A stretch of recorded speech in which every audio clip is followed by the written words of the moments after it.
My name is Megan, and 3 years ago, I bought a country house that seemed perfect for me. It was in a quiet area, close to some amazing ski slopes. The location was ideal since I work remotely as an app developer, and honestly, I'm not exactly what you'd call a social butterfly. Growing up, I was always the quiet one in my family. My older brother, Dave, was the athletic star who married his high school sweetheart, Lisa. They have 2 kids, Tommy who's 8 and Emma who's 6. My younger sister, Rachel, was the popular one who married her college boyfriend, Mark, and they have a 4-year-old named Lily. My parents are both retired now, but still try to run everyone's lives like they did when we were kids. When I told my family about my new house, I saw something light up in their eyes that made me immediately regret sharing the news. A house near ski slopes? That's perfect, you should host Christmas this year, my mom said, clapping her hands together like she'd just solved a major problem. I don't know, I replied, fidgeting with my coffee mug. It's not that big, and I'm not really set up for entertaining. Nonsense, Dad chimed in, it'll be good for you to have some company. You spend too much time alone with your computer. Dave nodded, the kids would love to go skiing. Come on, Meg, it'll be fun. After thinking about it for a few weeks, I reluctantly agreed. I figured it would be just that one time. Maybe hosting one Christmas wouldn't be so bad. It might even be nice to have the house filled with people for once. As Christmas approached, I worked extra hours to get ahead on my projects. The holiday season is actually one of my busiest times, as everyone wants their new apps ready for the December rush of phone gifts and downloads. The closer the holiday got, the more I realized I wouldn't have time to cook the massive spread my mom would expect. The day before everyone was due to arrive, I called up the best local restaurant and ordered their holiday package: turkey, ham, sides, desserts, the works. It cost a fortune, but I figured it was worth it to avoid the stress of cooking while trying to finish my work. When my family pulled up to my house, it was like watching a clown car unpack. Bags, presents, ski equipment, and noisy kids poured out. My mom rushed over and hugged me tightly. Oh, Megan, this place is gorgeous. I can't believe you live here all by yourself. I smiled, already feeling the introvert alarms going off in my head. Thanks, Mom. Let me show you around. The tour took about 5 minutes. It wasn't a mansion, just a modest 3-bedroom place. I'd converted one bedroom into my office, which meant most of my family would be sleeping on air mattresses and pull-out couches. Where's the Christmas dinner? Mom asked, peering into my kitchen. Don't tell me you haven't started cooking yet. Actually, I ordered everything from Pine Valley Restaurant, they're delivering it tomorrow morning, I explained. My mother's face fell so dramatically you'd think I'd just told her I was canceling Christmas altogether. Restaurant food? For Christmas? Mom, I've been swamped with work, I didn't have time to. A good hostess would have made time, she interrupted, her lips pursed. When I hosted Christmas, I started preparing days ahead. I bit my tongue. There was no point arguing with her. She'd never understood my career, always treating it like some kind of hobby rather than an actual job. Christmas dinner actually went better than I expected. Despite my mother's disapproval, everyone seemed to enjoy the restaurant food. We exchanged gifts after dinner, and I'd spent weeks picking out perfect presents for everyone: the latest gaming system for Dave, designer purse for Lisa, artwork for Rachel and Mark, toys for the kids, and a weekend getaway package for my parents. In return, I received a scarf from Rachel, socks from Dave and Lisa, and a coffee mug from my parents that said "World's Best Aunt." We all pitched in together, Mom explained. We thought it would be more meaningful that way. I smiled and thanked them, even though I knew the combined cost of their gifts was probably less than what I'd spent on any one of them. But that wasn't the point of Christmas, I reminded myself. The days after Christmas were a blur of noise, mess, and barely contained chaos. The kids used my house as a playground, racing up and down the stairs, spilling drinks on my rugs, and leaving toys everywhere. The adults went skiing during the day and returned to more restaurant food that I continued to pay for without complaint. Not once did anyone offer to help clean up. Dishes piled in the sink, wet towels were left on bathroom floors, and nobody seemed to notice or care. Each night, I'd wait until everyone was asleep, then quietly clean up enough to keep my sanity. "Megan, we're out of coffee," my dad announced one morning as I was trying to squeeze in an hour of work. "There's a grocery store 10 minutes away," I replied, not looking up from my computer. "Well, we don't know the area," he complained. "And we're all getting ready to go skiing."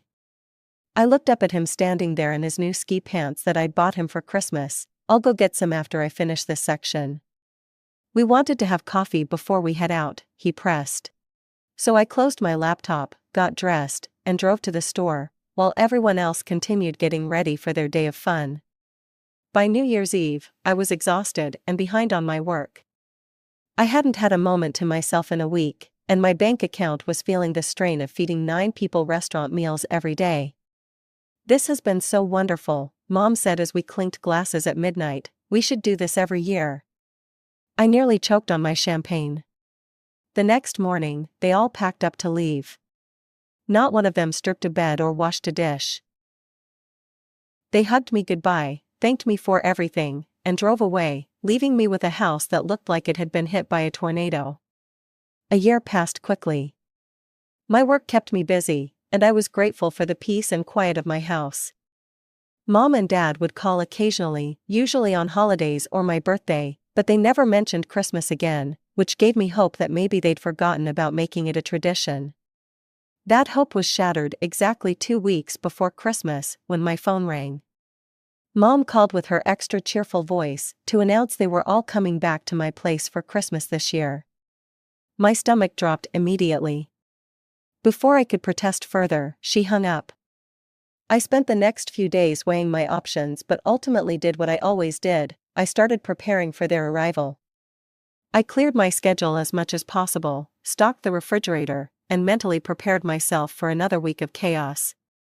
What I wasn't prepared for was the text I received a full week before I was expecting them, saying they had just left and would be at my place by dinner. I nearly dropped my coffee mug. I called my mother immediately to confirm what I was reading. She explained that the kids got out of school earlier than expected, and they all managed to get more time off work. When I explained that I had thought they were coming on the 23rd, she acted like the change of plans was a wonderful surprise rather than a complete disruption to my work schedule. 7 hours later, my driveway was once again filled with cars, and my house was filled with noise. Mom burst through the door first, giving me a quick hug before immediately commenting that I hadn't decorated yet. When I explained I was planning to do it that weekend since I wasn't expecting them until the following week, she simply waved dismissively and said it was good they were there early to help. The help turned out to be Mom directing me where to put everything while she supervised from the couch.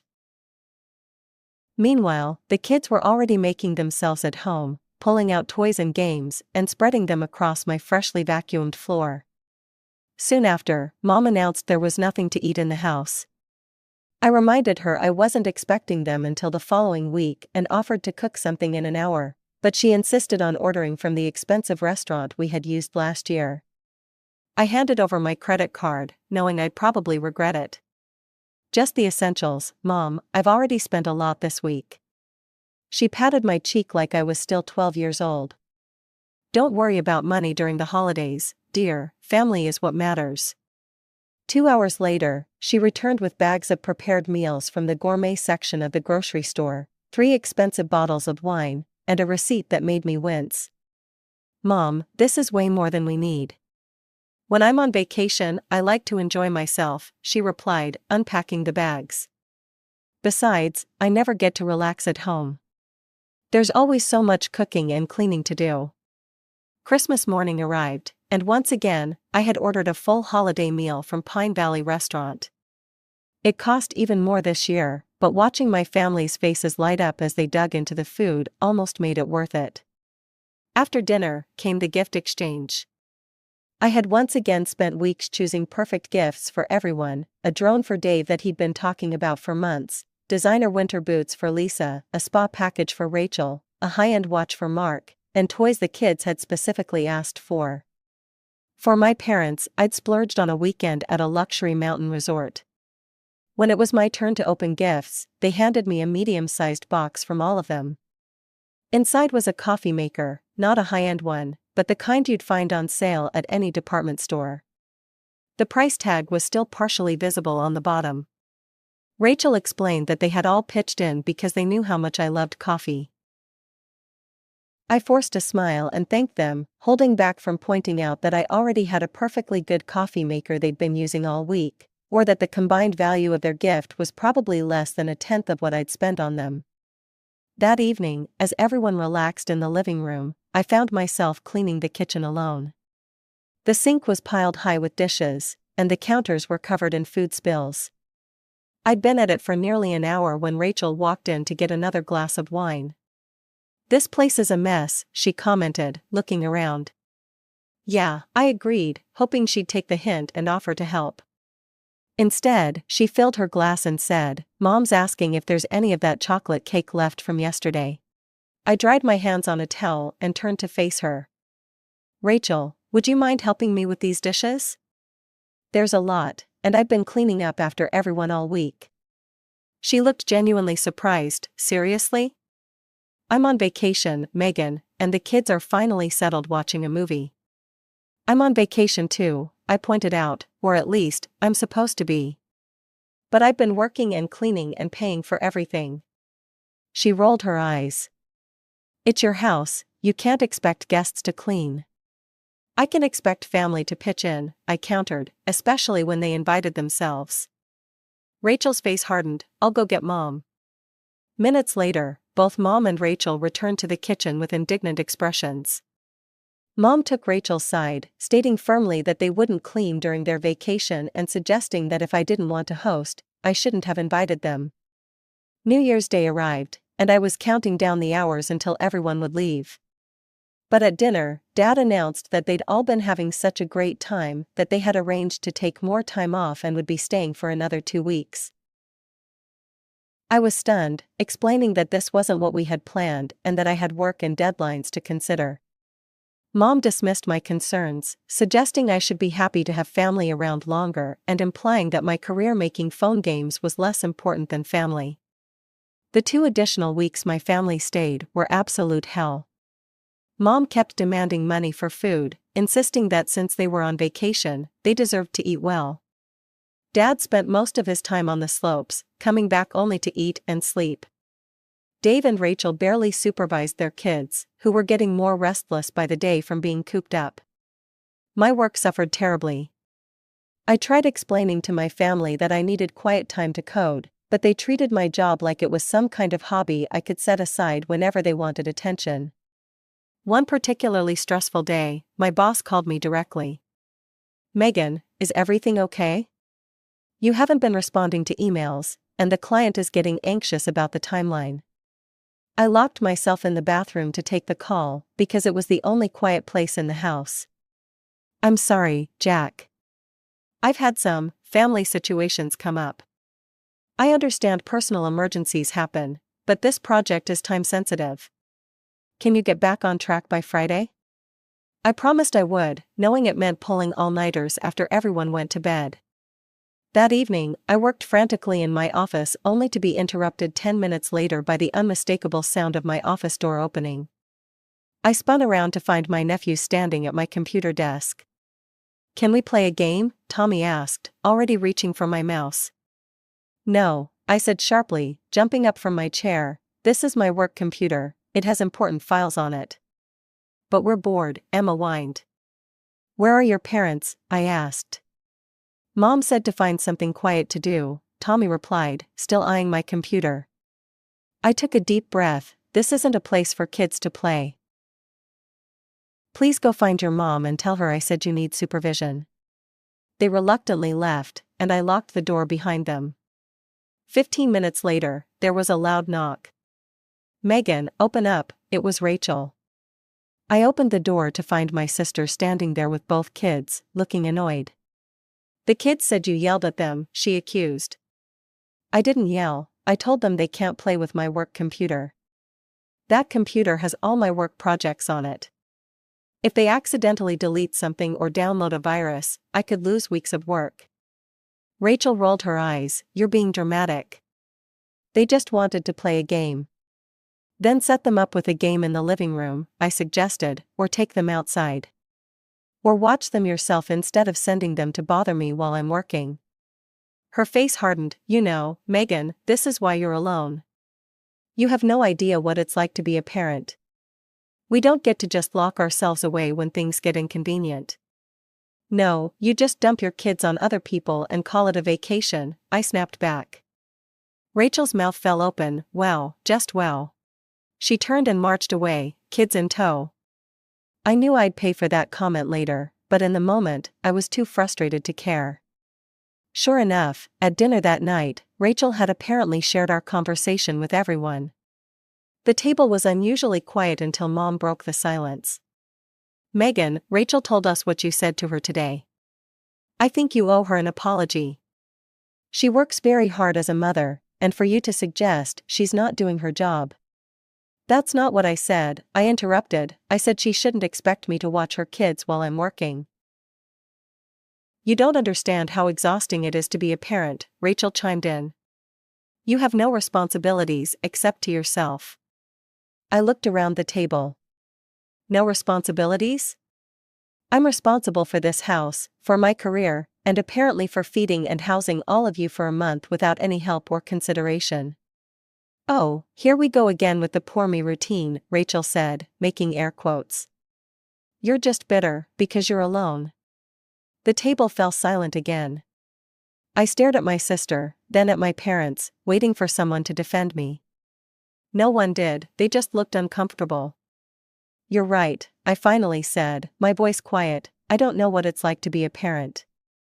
But you don't know what it's like to have your home invaded for a month, to be expected to pay for everything, to clean up after everyone, and to have your work dismissed as unimportant. I stood up from the table. I'm going to work now. There are leftovers in the fridge if anyone's still hungry.